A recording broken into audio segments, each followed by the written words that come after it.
EOCO boss Raymond abusua ene ono ankasa atwiniti there is ensem bi a ekoso a omutwa atro edi egune so former Buffer Stock CEO ne arrest no ene ensem bi a eboboba no abusua na ono ankasa atwiniti MP amba set the record straight abusua na ba bia ensem na ekono enye na papa ye friend GodfredDame eba abonten bi oba abonten ebeka say the lies of Attorney General and EOCO say omo use and say they are using some abuse of power bia say omo they fight against NPP criminal but not their GodfredDame na defense and all play edema NPP for but sad defense we amfa and the EOCO boss aba abonten aba drop hot details the arrest of Buffer Stock CEO and Sembia former Attorney General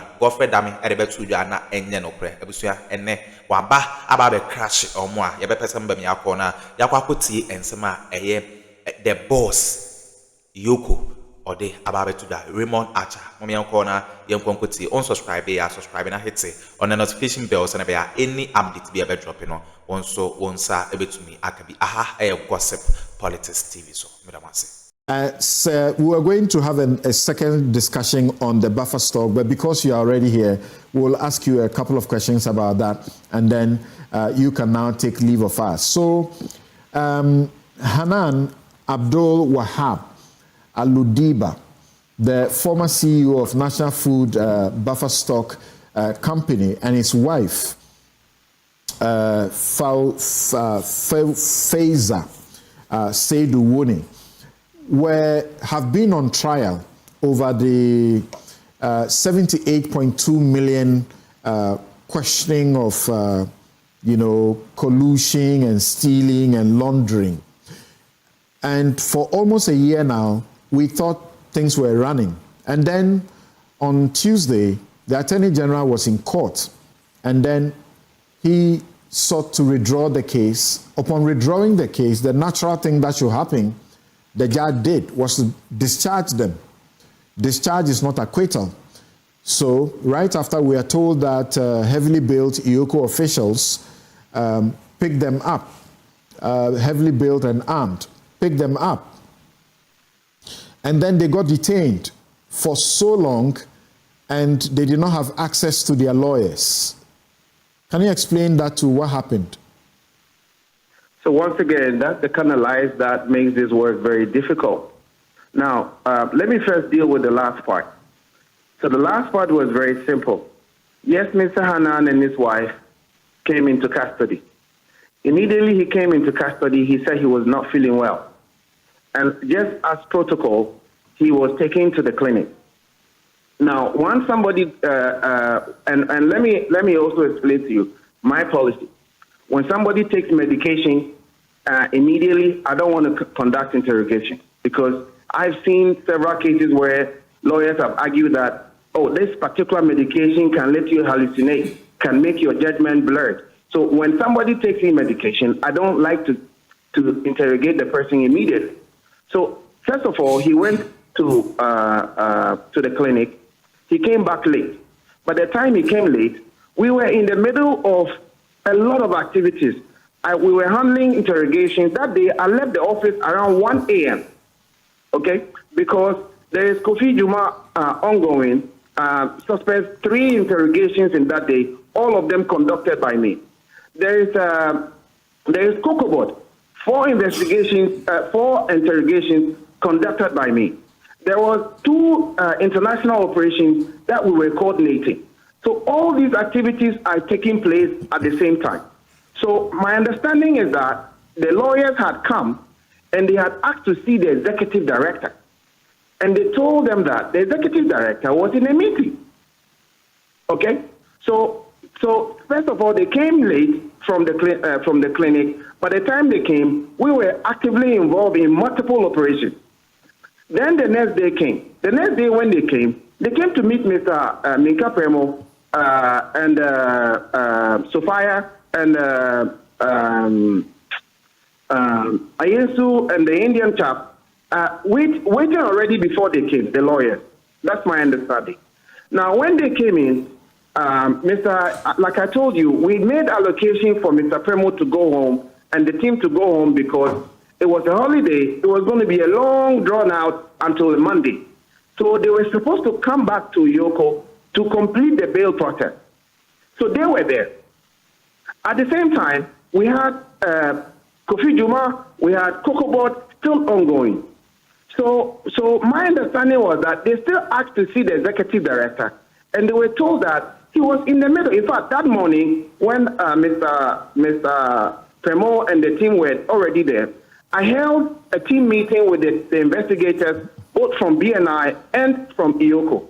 For 2 hours, we were in that investigation before we began the process of the bail for Mr. Premo. They came before the lawyers for Hanan came in.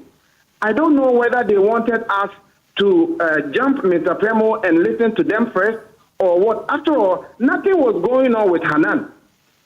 We had cases and programs lined up. When eventually we were ready, we were calling the lawyers. They said they had left. They left before. Listen to this. Mr. Premo and the team came before them. They left before Mr. Premo. At 9 o'clock, we were almost completing the bail conditions for Mr. Premo and the rest. They had waited. Their lawyers were there. We finished the process. I asked to see the lawyers for Hanan, and I was told they were gone. I said, okay, I'm going into at 8 o'clock, 9 p.m. Call them to come back so that we can speak with them. They meet their client, take the normal process, and move on. They called them. I went into the first investigation, the interrogation at 9 o'clock. It finished around 10:30. I went into another one with Kofi Juma around 11 o'clock, finished, and still came back, and they were not in. At the end, I was compelled to grant bail to Hanan and his wife because his lawyers were not there. All we heard was that they said we denied them access to their client. Okay, so like the Menka Premo situation, Hanan also got sick and needed to be taken to the hospital on Tuesday. I'm not a doctor. Right, that's fine. That's fine. When the suspect says he's sick, for example, let me explain something to you. Because people are claiming that we are being heavy-handed. Let me explain I need to ask you a few questions. When Mr. Kofi Juma came in, just 1 second, if you will indulge, just 1 second. When Mr. Kofi Juma came in, he said he needed medication. I asked every process in respect of the case to be halted. Take his medication, give him food, and don't talk to him until he's properly relaxed after eating. Okay, once you do all of this, time passes. But it is the right thing to do because you will go to court one day and they will throw the case out based on the fact that the man just came and took this particular medication. That medication is not conducive for him to be able to think the way if he hadn't taken it, he would have thought. And the case can be thrown out. That you have said already. So now I want to ask you a couple of questions. I hope I can get very quick answers to them. On Tuesday, they are discharged and you arrest them on the court premises and you take them to your offices.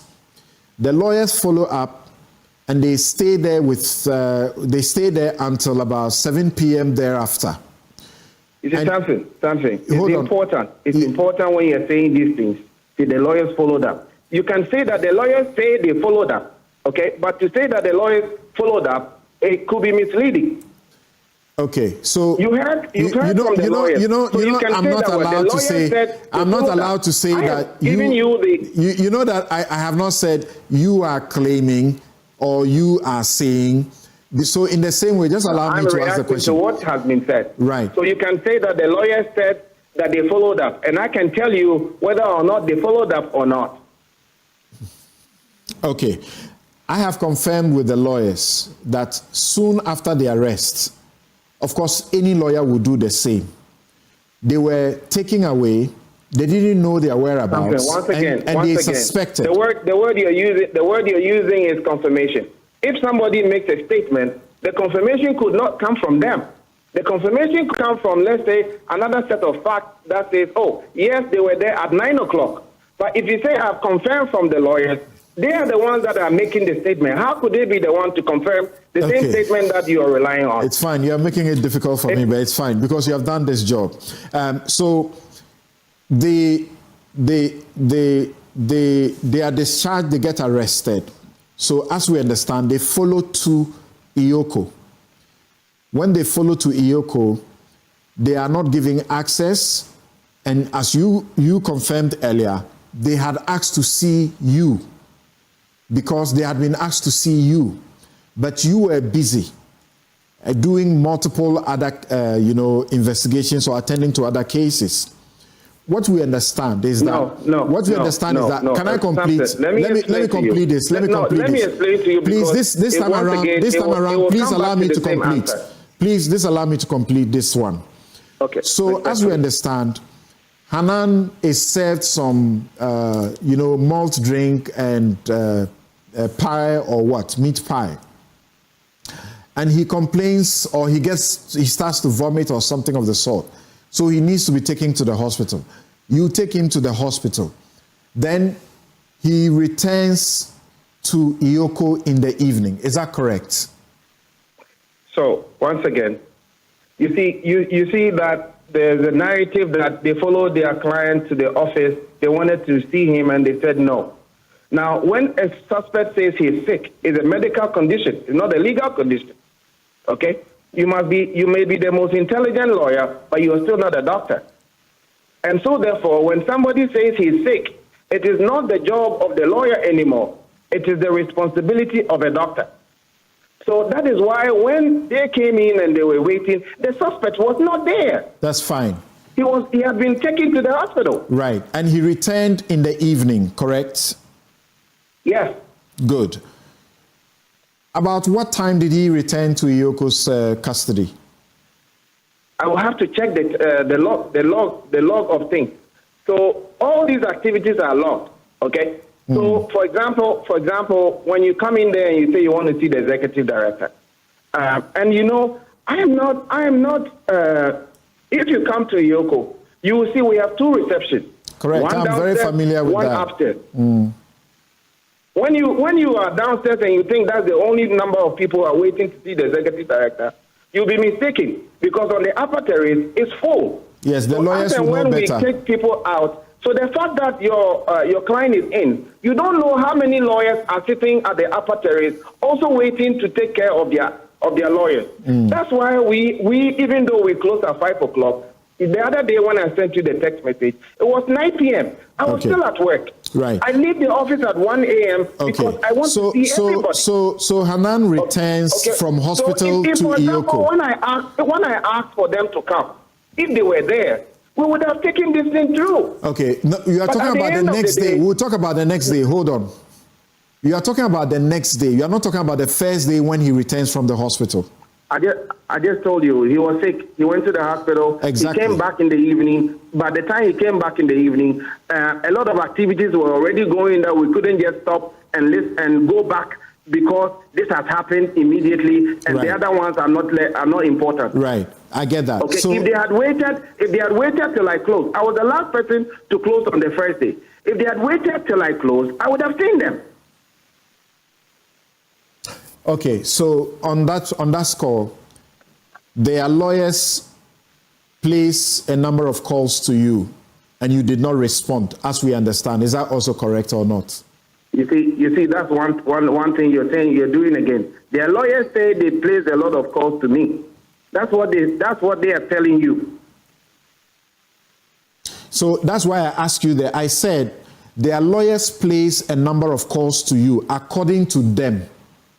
Is that correct or not? So I haven't seen their calls. They said they came to the office.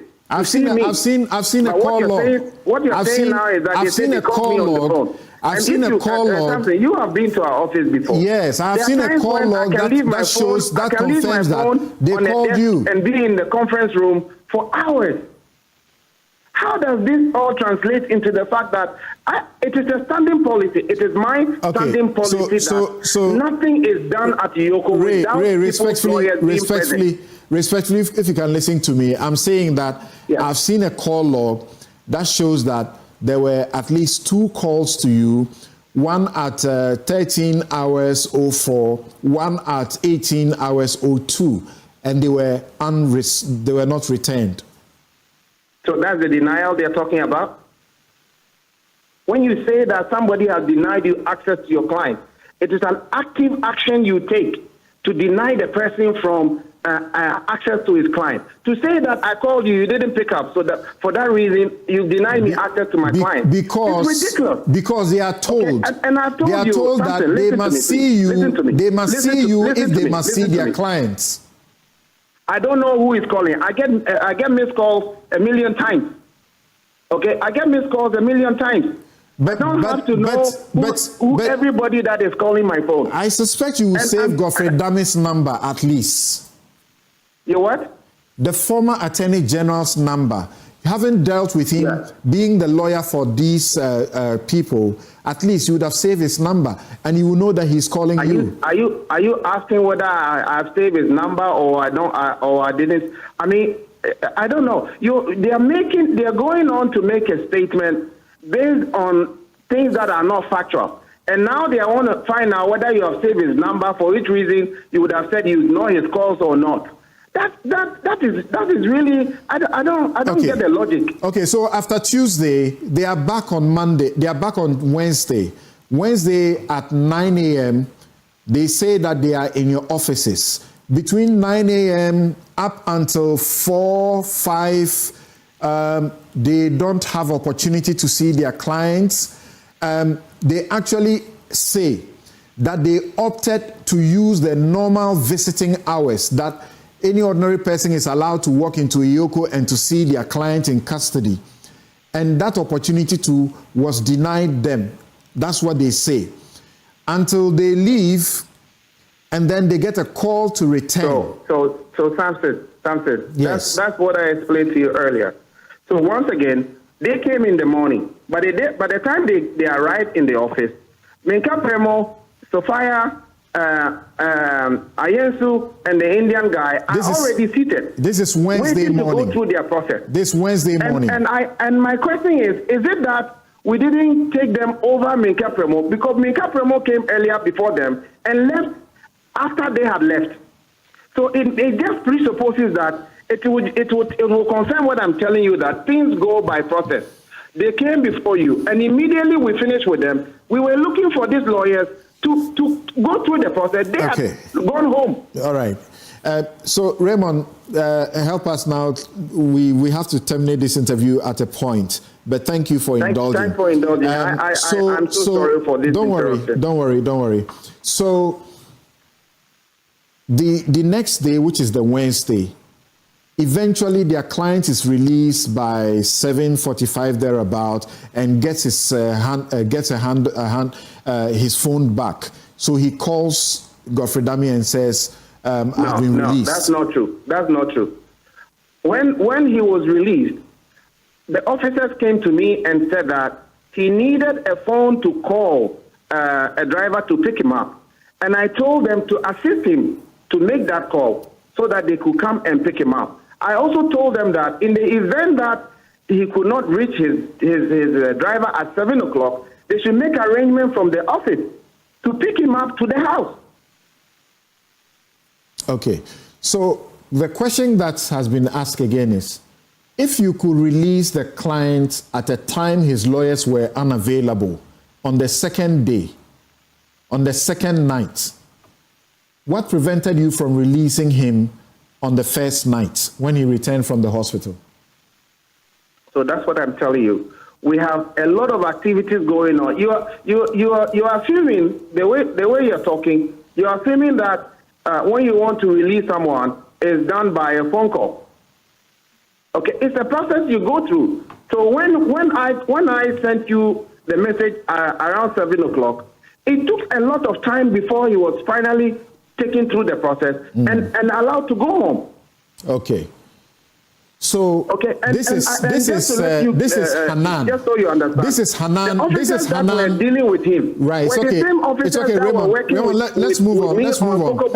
This is Hanan. So they are all engaged at some point. This is Hanan who fell sick and had to be taken to the hospital and brought back, and the next day. How about his wife? Was she also sick? Your what? His wife. Yes. Could his wife not be released?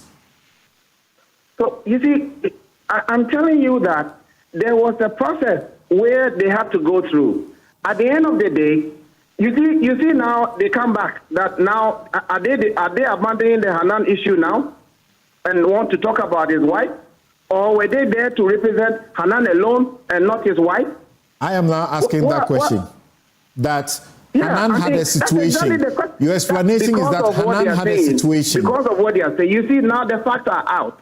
And now they want to abandon, it's not Hanan. Okay, well, they were there to represent both clients. We were ready to do interrogation from day one. And then that interrogation started on Thursday. Okay? When he came back the next morning, he came with his lawyer, and we started the interrogation the next day. Okay.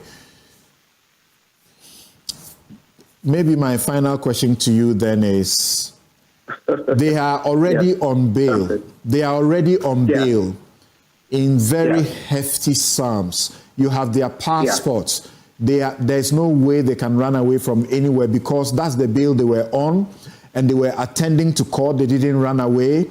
So if you put in a withdrawal, they get discharged. Why can't you, in that same minute, tell them you are already on bail with us? We have all your documentation. Just go home. We can talk to you later. Why didn't you do that? I think there is a misunderstanding of the process that happens at EOCO. First of all, the gentleman went out. Okay, we didn't know whether he will come back that day or not. As I speak to you now, Kofi Juma says he's still sick. He is still at Kolibu. Okay, so the moment he leaves the office, we have other cases we are working on. So the officers are directed to move on to other cases. That is why I'm telling you that if they had the patience to wait, by the time we are all congregating from the assignments we undertook while they were at the hospital, we would have been able to work on that process the same day.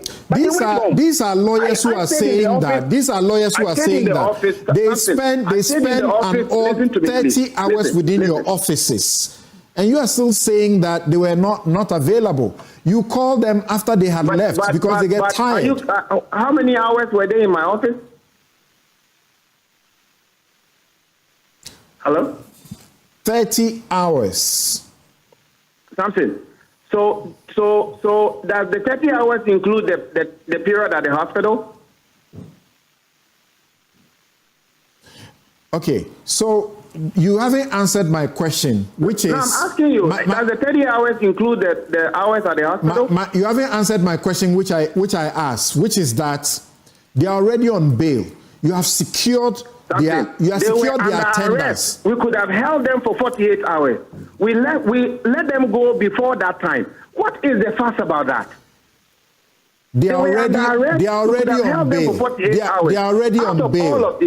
You have their passports, you have their everything, you have seized you have frozen their money, you have frozen their accounts. We are told they do not even have a dime on their body as you are supposed to do for them. You haven't done all of that. So why rearrest them and detain them a second time? Something. You yourself said that the first case was withdrawn. Okay? Mm-hmm. The first case was withdrawn. They were under arrest. We could have held them for 48 hours. We held them for less than 48 hours. I've told you that we did not breach any process. In fact, we were rather magnanimous in staying till late in the night to ensure that these people will go home. The only problem I think I have with this issue is the fact that once they came, they wanted everything that you were doing to stop and listen to Hanan, because there's a red carpet that has to be rolled out for the former Attorney General. That kind of mindset I don't tolerate. You come in the time we killed you. The guy is sick. He's gone. We've moved on to other things. So wait. If you waited, we would have done that. The lawyers, even when they came the next day and other lawyers had come before them, they waited till 9 p.m. They decided to leave and be granting interviews. Okay, so they were with you on Thursday too, when they were supposed to be processed.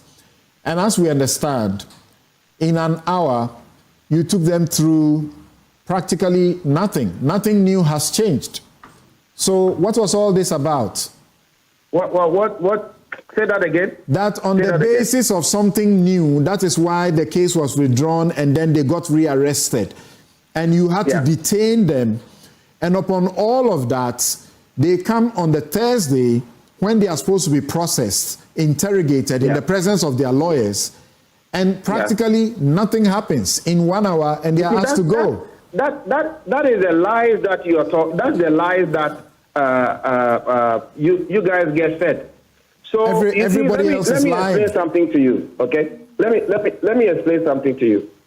So I have a document that has been circulated among the former appointees of the former government that when the law enforcement officer calls you, there's a whole anthem, okay? There's a whole manifesto that has been written. When they call you, say no comment to everything. So we asked him a series of questions.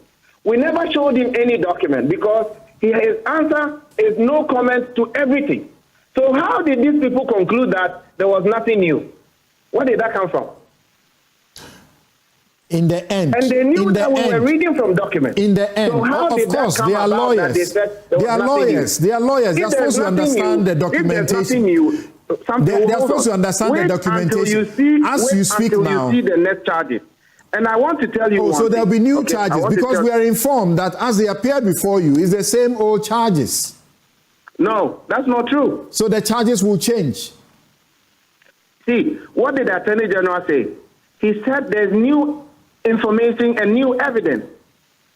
It is possible that that new evidence, because he's being charged for maybe stealing, for example, the new evidence could come up to another action of stealing that may increase the volume, the amount of money that is involved. But so as we know, the case was not withdrawn. As we know, what happened in the court, Raymond, so please, as we know, what happened in the court, as we know it, it was not withdrawn because there were some new evidence for which there was a withdrawal. This is what happened before the withdrawal.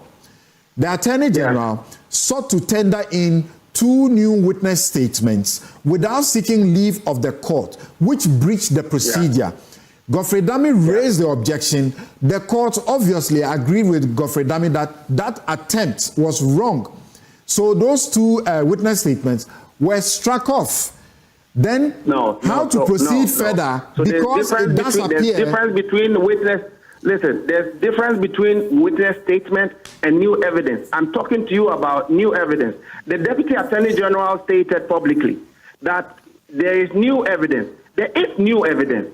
So why won't we allow... I'm not talking about what he stated publicly. I'm talking about what happened in the courtroom. Why are we listening to the accused to say that nothing new happened? He was in our court. In this case, if nothing new happened, he would have answered the question. In this case, I'm not listening to an accused. I'm listening to the courtroom. The courtroom, 2 developments happened. You said to me that when they came, they said there was nothing new. And I'm trying to explain to you that... I have moved on. I have moved on. I'm now in the courtroom.